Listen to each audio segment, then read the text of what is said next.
సోదరీ సోదరులారా, మన వాక్యపాఠం 1 తిమోతి పత్రిక 3వ అధ్యాయం వినబోతున్నాము. ఈ అధ్యాయంలో సంఘ పరిపాలనలో బాధ్యత గల నాయకుల కర్తవ్యమేదో చూపబడింది. ఎవడైనా అధ్యక్ష పదవిని ఆశించిన ఎడల అటివాడు దొడ్డ పనిని అపేక్షిస్తున్నాడు అనే మాట నమ్మదగినది. ఇది నిజంగా నమ్మదగిన మాటే. ఈ సత్యం మారనిది. ఈ విషయాన్ని కాలమే రుజువు చేసింది. అధ్యక్షుడు అంటే సంఘ నాయకుడు, సంఘ పెద్ద. ఈ సేవ గొప్పది, దొడ్డ పని. పదవికి తగిన యోగ్యతలు గల వ్యక్తి దాన్ని ఆశించడంలో తప్పేమీ లేదు. ఆ పదవిలో ఉంటూ తాను దేవుణ్ణి మహిమపరచగలడు. తనకు అనుగ్రహించబడిన ఆత్మవరాలను సంఘ క్షేమాభివృద్ధికి వినియోగపరచగలడు. దేవుని పిలుపు లేకుండా, నడుపుదల లేకుండా పదవిని ఆశించే వ్యక్తి తనకు తానే కీడు చేసుకున్నవాడవుతాడు. పిలుపులేని అభ్యర్థికి గెలుపు లేదు. అధ్యక్షుడు అంటే పెద్ద. సంఘంలో ఒకరు కాదు, కొందరు పెద్దలుంటారు. వీరు కలిసి సంఘనాయకులుగా సేవ చేస్తారు. సంఘ కాపరి కూడా నాయకుడే. పరిచారకుడు, సేవకుడు అని ఎన్నో అర్థాలున్నాయి. బిషప్పు, పాస్టరు అనే మాటలు కూడా ఈ సందర్భంలో ఇదే అర్థమిస్తాయి. వీరంతా నాయకులు. ఈ సంఘ పెద్ద ఆధ్యాత్మిక పరిపక్వత గలవాడై ఉండాలి. ఇది బాధ్యతాయుతమైన పదవి. అధ్యక్షుడు అంటే పెత్తనం చెలాయించేవాడు కాడు, సేవ చేసేవాడు. అధ్యక్షుడైన వ్యక్తి నిందారహితుడు, ఏకపత్ని పురుషుడు, మితానుభవుడు, స్వస్థబుద్ధి గలవాడు, మర్యాదస్థుడు, అతిథిప్రియుడు, బోధింపదగినవాడు అయి ఉండి మద్యపాని, కొట్టేవాడు కాక సాత్వికుడు, జగడమాడనివాడు, ధనాపేక్ష లేనివాడు, సంపూర్ణ మాన్యత గలిగి తన పిల్లలను స్వాధీనపరుచుకుంటూ తన ఇంటివారిని బాగా ఏలేవాడు అయి ఉండాలి. గమనించండి, గొప్ప పదవిలో ఉన్న వ్యక్తిపై నిందలు రాకమానవు. అవి నిరాధారమైనవి అని రుజువు చేసుకోవాలి. అపనిందలెన్ని వచ్చినా ధైర్యంగా వాటిని ఎదుర్కొని నిలవాలి. అవి అబద్ధాలు అని రుజువైనప్పుడు ఆ వ్యక్తి సౌశీల్యం ఇంకా రాణిస్తుంది. తనను విమర్శించడానికి ఎవరికీ సందు చిక్కకుండా పవిత్రశీలంతో పదవిని నిర్వహించుకోవాలి. నీవు నిరపరాధివైనప్పుడు అలాంటి నిందలకు భయపడాల్సిన పనేమీ లేదు. నిశ్చింతగా సేవ చేస్తూ ఆనందించాలి. నాయకుడు ఏకపత్ని గలవాడు, అనగా ఒకే భార్య గలవాడు. అతడు వివాహితుడై ఉండాలి. అతనికి భార్య ఉండాలి. పౌలుకు పెండ్లయిందా? అయింది. లేకపోతే అతడు సన్నిహద్రిని సభలో ఎలా అంగీకరించబడతాడు? ఒకవేళ అతని భార్య చనిపోయి ఉండవచ్చు. బహుభార్యాత్వం పౌలు కాలంలో సాధారణమే. కాని అట్టి వ్యక్తి నాయకుడుగా ఉండతగడు. నాయకునికి మితానుభవం ఉండాలి. క్షణికోద్రేకానికి లోనై తొందరపడి ఏదో అనడం, ఏదో చేయడం నాయకునికి తగదు. ప్రశాంత చిత్తంతో తనను తాను తమాయించుకోగలవాడై ఉండాలి. నాయకుడు స్వస్థబుద్ధి గలవాడు, మతిస్థిమితం గలవాడు. సేవను, తన బాధ్యతలను తేలికగా ఎంచడు. దీక్ష, అంకిత భావం గలవాడే నాయకుడు. తన పదవిని బాధ్యత నెరిగి నిర్వహిస్తాడు. అతనిలో సంతోషముంది. పని విషయం శ్రద్ధగలవాడై తీవ్రమైన ఉత్కంఠతో సేవ చేస్తూ ఇతరుల చేత చేయించేవాడే నాయకత్వానికి యోగ్యుడు. అంతేకాదు, అతడు మర్యాదస్థుడు. ప్రతి వ్యక్తి పట్ల సభ్యత నెరిగి వ్యవహరించాలి. అనుమానానికి చోటియకూడదు. కీడుకే గాదు, కీడుగా కనపడే ప్రతిదానికి దూరంగా ఉండాలి. సంఘనాయకుడు అతిథిప్రియుడై ఉండాలి. ఆతిథ్య పరిచర్యయందు ఆసక్తి చూపేవాడై ఉండాలి. అతిథి మర్యాదలు, అతిథి పట్ల ఆదరాభిమానాలు చూపే లక్షణం క్రైస్తవ నాయకత్వానికి అదనపు యోగ్యత. క్రైస్తవ నాయకునికి బోధించే యోగ్యత ఉండాలి. వాక్యం నేర్చుకొని నేర్పే అర్హత క్రైస్తవ నాయకత్వంలోని విశేష ఆకర్షణ. నాయకుడు మద్యపాని అయి ఉండకూడదు. తాగుబోతులు నాయకులు కాలేరు. మద్యంతో మత్తెక్కినవాడు దుర్వ్యసనాలకు బానిస అవుతాడు. కొట్టే స్వభావం నాయకత్వాన్ని నగుబాట్ల పాలు చేస్తుంది. ధనాపేక్ష నాయకునికి ఏ కోశానా ఉండకూడదు. ధనాపేక్ష సమస్త కీడులకు మూలం. అతనికి దుర్లాభాపేక్ష ఉండకూడదు. 1 తిమోతి 6:10 కొందరు ధనాపేక్ష చేత విశ్వాసము నుండి తొలగిపోయి నానా బాధలతో తమను తామే పొడుచుకున్నారు, ఆత్మహత్యకు పూనుకున్నారు. సంపూర్ణ మాన్యత గలవాడే ఉత్తమ క్రైస్తవ నాయకుడు. సహనశీలము గలిగి గౌరవనీయమైన వైఖరి గలవాడు, సమయస్ఫూర్తి గలవాడు, వివేకశీలి, సహేతుకమైన ఆలోచనా రీతి గల వ్యక్తి, సాత్వికుడు, జగడాలు పెట్టుకోడు, ఊరికే దెబ్బలాడడు, మూర్ఖత్వం, మొండితనం లేనివాడు. ఈ అర్హతలు లేని వారిని సంఘ నాయకత్వానికి ఎన్నుకోకూడదు. ధనాపేక్ష విగ్రహారాధనతో సమానం. ఇంటివారిని బాగుగా ఏలగలవాడు, తన పిల్లలను అదుపులో ఉంచుకోగలవాడే నాయకుడు. పదవికి తగిన అభ్యర్థి, నియంత కాదు, ప్రేమతో కుటుంబాన్ని తన వెంట తీసుకువెళ్లగలవాడై ఉండాలి. 5 ఎవడైనను తన ఇంటివారిని ఏలనేరకపోయిన ఎడల అతడు దేవుని సంఘమును ఎలా పాలిస్తాడు?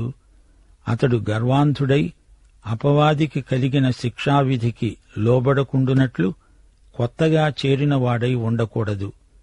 ఇంట గెలిచి రచ్చగెలువు అనే నానుడి ఉంది. దేవుని ఇంటిని ఏలాలని ఆశించేవాడు మొదట తన ఇంటిని ఏలగలడని రుజువుపరచాలి గదా. కొత్తగా రక్షించబడి వచ్చిన మనిషికి వెంటనే నాయకత్వం కట్టబెట్టకూడదు. విశ్వాసమందు పసిపిల్లల్లాంటి వారు సిద్ధాంత సత్యాలను బోధించగలరా? అనుభవం లేని వారికి నాయకత్వాన్ని అప్పగిస్తే అతడు గర్వాంధుడవుతాడు. లూసిఫరు పతనానికి కారణం గర్వం. క్రైస్తవ నాయకులను పడగొట్టే బలహీనత ఇదే: గర్వం, అహంభావం, స్వాతిశయం. 7 అతడు నిందపాలై అపవాది ఉరిలో పడిపోకుండా సంఘానికి వెలుపలి వారి చేత మంచి సాక్ష్యం పొందినవాడై ఉండాలి. బయట అనగా సంఘమునకు బయట ఉన్న క్రైస్తవేతరులు కూడా అతణ్ణి గురించి మంచి సాక్ష్యమివ్వగలిగి ఉండాలి. ఇతరులతో, విశేషించి అధికారులతో, నాయకులతో మంచి స్నేహ సంబంధాలు కలిగి ఉండాలి. అప్పులు తీర్చకుండా, పన్నులు సరిగా చెల్లించకుండా ఉండే వ్యక్తి బయటివారికి లోకువైపోతాడు. అబద్ధికుడు అని బయటివారు నిన్ను గురించి చెబితే నీవు సంఘనాయకత్వానికి తగనే తగవు. వెలపటివారు నిన్ను గురించి చెడ్డ సాక్ష్యమిస్తే నీవు దేవునికి పనికిరావు, సైతానుకు పనికొస్తావు, అంతే. అందరిచేత మంచి సాక్ష్యం పొందనేరనివాడు యేసుక్రీస్తు రాయబారి కాజాలడు. సైతానుకు కూడా నీలో ఏ సందు చిక్కకూడదు. 8 నుండి సంఘ పరిచారకుల యోగ్యతలు పేర్కొనబడినవి. పరిచారకులు మాన్యులై ఉండి ద్విమనస్కులు, మిగుల మద్యపానాసక్తులు, దుర్లాభమునపేక్షించేవారు అయి ఉండకూడదు. విశ్వాస మర్మమును పవిత్రమైన మనస్సాక్షితో గైకొనేవారై ఉండాలి. పరిచారకులు అంటే డీకనులు. పౌలు, అపొల్లో వీరిని కూడా పరిచారకులనే పేర్కొన్నారు. మత్తయి సువార్త 20:28 మనుష్య కుమారుడు పరిచారము చేయడానికి వచ్చాడని చెప్పబడింది. అనగా ఆయన పరిచారకుడు. రోమాపత్రిక 13:4 చెప్పబడినట్లు అధికారులు దేవుని పరిచారకులు. 2 కొరింథీ 11:15 సైతాను పరిచారకులు నీతి పరిచారకుల వేషము ధరించుకుంటారు అని చెప్పబడింది. డీకను, మినిస్టరు అనే మాటలకు పరిచారకులు అని విశేషార్థం ఉంది. అపొస్తలుల కార్యములు 6 సంఘంలో ఈ పరిచారకుల సేవ ప్రారంభమైంది. ప్రజలకు అనుదిన పరిచర్య జరిగించడానికి అపొస్తలులు అట్టి సేవకులను ప్రత్యేకించారు. ప్రజలకు వీరు భౌతిక సహాయం అందించేవారైనా వారికి ఆధ్యాత్మిక యోగ్యతలు ఉండి తీరాలి. సంఘ పరిచర్య ఏమైనా, అది భౌతికమైనా మరేదైనా అది ఆధ్యాత్మిక విలువ గలది. సంఘానికి పరలోకంతో సంబంధం ఉంది, కాని సంఘం ఈ లోకంలో ఉన్నది గనుక పారలౌకిక ప్రభావం లోకం మీద చూపుతుంది. ఆధ్యాత్మిక విలువలు లేని సంఘం లోకానికి అలుసైపోతుంది. సంఘ పరిచారకులు ఆధ్యాత్మిక వ్యక్తులై ఉండాలి. వీరు మాన్యులే కాని సామాన్యులు కారు, ద్విమనస్కులు కారు, రెండు నాలుకల మనుష్యులు కారు. అందరినీ సంతోషపెట్టాలంటే కుదరదు. పరిచారకులు ఒకే మాట మీద నిలబడాలి. చెప్పుడు మాటలు వినకూడదు. మద్యపానం అరిష్టాలకు మూలం. సంఘాలు మద్యపానాన్ని పూర్తిగా నిషేధించాలి. తాగుబోతులు నాయకత్వానికి తగరు. దుర్లాభాపేక్ష గలవారిని ఎన్నుకోకూడదు. డబ్బు విషయంలో ఎంతో నమ్మదగిన వ్యక్తి అయి ఉండాలి. సంఘ ద్రవ్యాన్ని వాడేటప్పుడు చిత్తశుద్ధి గలిగి నిష్పాక్షికంగా వ్యవహరించాలి.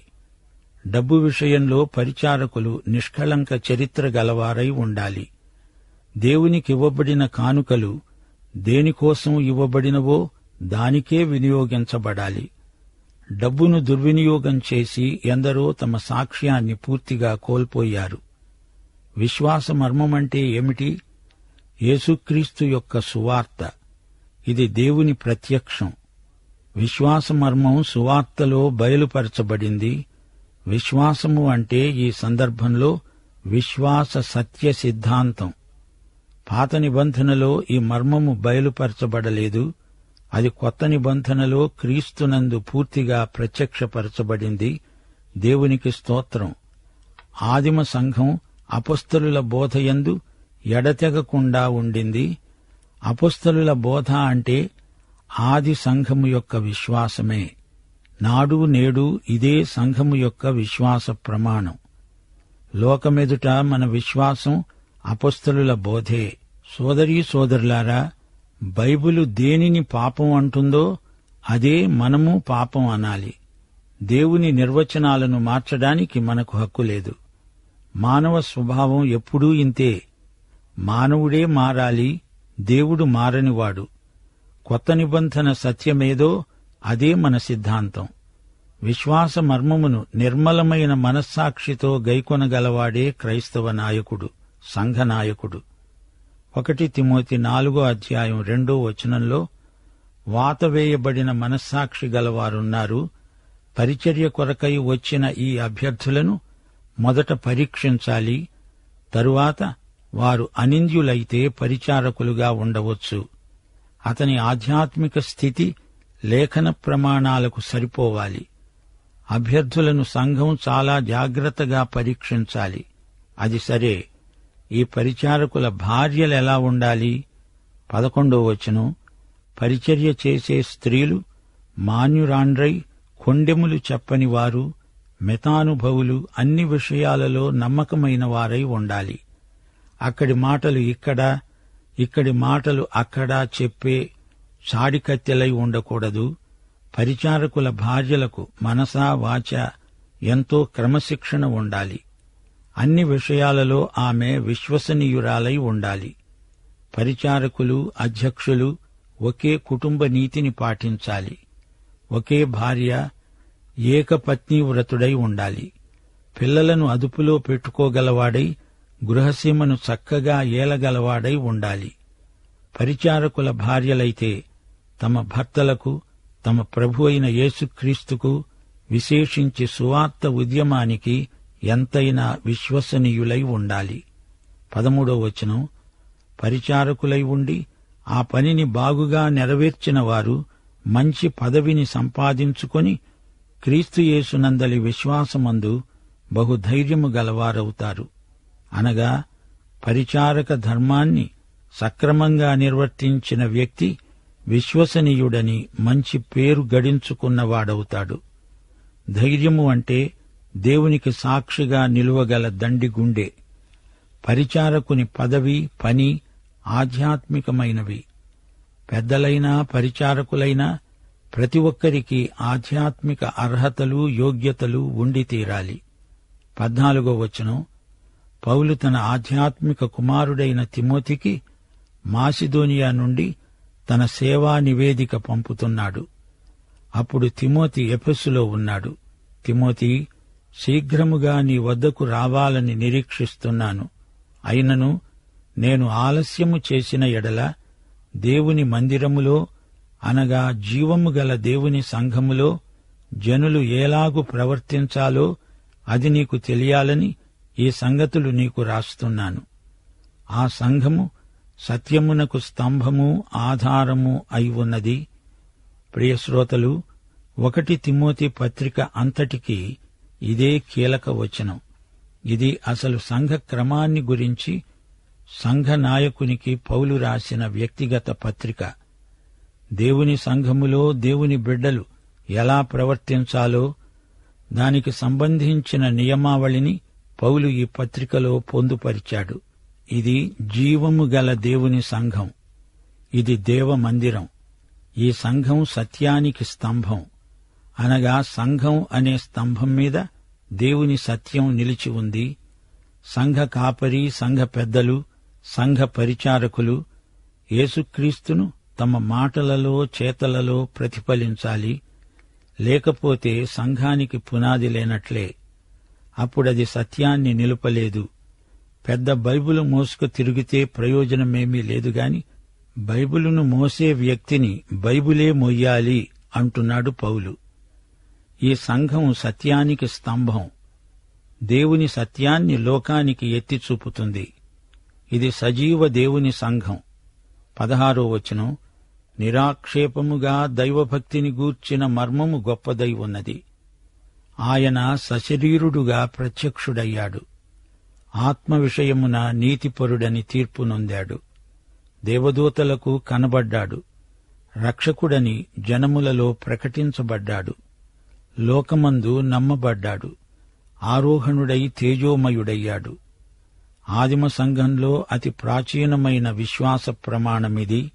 ఇదొక పాట, గేయం, సంఘ ప్రమాణ గీతం. ఇది నిరాక్షేపమైన ప్రమాణవాక్యం. దైవభక్తిని గూర్చిన మర్మం, గొప్ప మర్మం. ఏమిటి మర్మం? దైవభక్తి అనేది ఎలా ఉంటుంది? యేసుక్రీస్తు అవతారం. మనము నివసించే ఈ లోకానికి దేవుని ప్రత్యక్షమే యేసావతారం.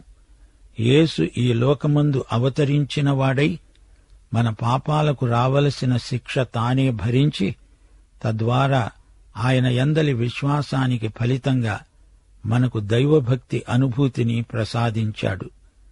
దైవభక్తి అనగా దేవ స్వభావంలో పాలు పొందడం. హెబ్రీ పత్రిక 3వ అధ్యాయం 15వ వచనం ప్రకారం మనము క్రీస్తులో పాలివారం. దైవభక్తి మర్మం ఈ విధంగా మనకు బయలుపరచబడింది. యేసుక్రీస్తు సశరీరుడుగా ప్రత్యక్షుడయ్యాడు. యేసు కన్యక గర్భాన పుట్టాడు. పుట్టకముందు ఆయన ఉన్నాడు. ఆయన ఉనికి ఆధ్యాత్మికం. ఫిలిప్పీ పత్రిక 2వ అధ్యాయం 6వ వచనం ప్రకారం ఆయన దేవుని స్వరూపి. హెబ్రీ పత్రిక 1వ అధ్యాయం 3వ వచనం ఆయన దేవుని మహిమ యొక్క తేజస్సు, ఆయన తత్వము యొక్క మూర్తిమత్వం. యోహాను సువార్త 4వ అధ్యాయం 24వ వచనంలో ప్రభువే చెప్పాడు, దేవుడు ఆత్మ. మనము దేవుణ్ణి భౌతిక నేత్రములతో చూడలేము. అందుకే దేవుడు సశరీరుడుగా మనకు దృశ్యమానమయ్యాడు, ప్రత్యక్షుడయ్యాడు. మనమాయనను చూడగలిగాము. దేవుడైన ఆత్మ మానవ శరీరమనే గుడారములో ప్రవేశించాడు. యోహాను సువార్త 1వ అధ్యాయం 14వ వచనం ఆ వాక్యము శరీరధారి అయి కృపాసత్య సంపూర్ణుడై మన మధ్య నివసించాడు. తండ్రి వలన కలిగిన అద్వితీయ కుమారుని మహిమ వలె మనమాయన మహిమను కనుగొన్నాము. దేవుడు మానవుడుగా అవతరించాడు. ఆయన ఆత్మయందు ఆత్మ వల్ల నీతిమంతుడని తీర్చబడ్డాడు. ఆయన పునరుత్థానమందు ఈ నీతి తీర్పు వెల్లడి అయింది. ఆయన నీతిమంతుడని పునరుత్థానం ధృవపరుస్తుంది. మానవ శరీరంగా విత్తబడి మహిమ శరీరమై లేచాడు. పునరుత్థానం తరువాత ఏ శత్రువు ఆయనను ఏమీ చేయలేకపోయాడు. ప్రియ శ్రోతలు, యేసునందు విశ్వాసము ద్వారా మనము నీతిమంతులముగా పరిగణించబడుతున్నామంటే దానికి ఆధారం యేసు పునరుత్థానమే. యేసు మన పాపములను బట్టి చనిపోయాడు. మనలను నీతిమంతులను చేయడానికి మృతులలో నుండి తిరిగి లేచాడు. శిలువ మీద పాపివైన నీ కోసం చనిపోయిన యేసు తిరిగి లేచి నిన్ను నీతిమంతుణ్ణి చేశాడు. ఆయన దేవదూతలకు కనపడ్డాడు. ఆయన దేవదూతలను చూచాడు అని చెప్పబడలేదు, దేవదూతలు ఆయనను చూచారు. మనల్ని దేవదూతలు చూస్తారు, మనకు పరిచర్య చేస్తారు. రక్షణ అనే స్వాస్థ్యము పొందిన వారికి దేవదూతలు పరిచారకులు గదా. ఆయన మానవతకు విమోచన ప్రసాదించాడు. మనకు దేవుడు ఎంతో ఆధిక్యతనిచ్చాడు. ఆయన రక్షకుడని జనములలో ప్రకటించబడ్డాడు. ఈ రోజున కూడా ప్రకటించబడుతున్నాడు. లోకమందు నమ్మబడ్డాడు. అనేకులు ఈ రోజు వరకు ఆయన రక్షకుడని నమ్మి ధన్యులవుతున్నారు. చివరికి ఆయన ఆరోహణుడై తేజోమయుడయ్యాడు. ఈ రోజున క్రీస్తు పరలోకములో తండ్రి యొక్క కుడిపార్శ్వమున కూర్చొని ఉన్నాడు. ఆయన ఈ రోజున పరలోకంలో ఉన్నాడు. నీవు నమ్మితే ఆయన ఆత్మ ద్వారా నీలోకే వచ్చేస్తాడు.